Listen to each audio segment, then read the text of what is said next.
إني أحبك قاصدا متعمدا، سلمت قلبا هام في عينيك، عمري فداك خذيه لا تترددي، أنت الحياة وحلها بيديك. لعشاق الخليجي ومحبين السيارات الاقتصادية الاعتمادية العملية والقوية لا ننساها، إنها ياريس يا سادة فئة الإي بمحرك 1.5 4 سلندر، قوة أسطورية. الواجهة الجميلة طبعا خليجي عمان، المستخدم الأول، سيرفس وكالة حتى الآن. تعالوا نشوف الداخل.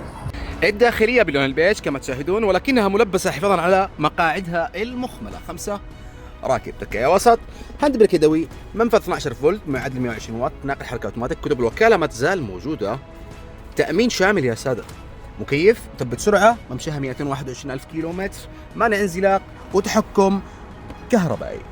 السيارة بمنتهى الجمال، أين صاحب النصيب؟ مسرفسة وجاهزة، ما منتظرة إلا لصاحب الغوازي بالكاش نخلصها، بالتموين نرتبها من مسقط الحيل الجنوبية، معرض الحوسنة للسيارات. أين محبين اليارس؟ تشريف.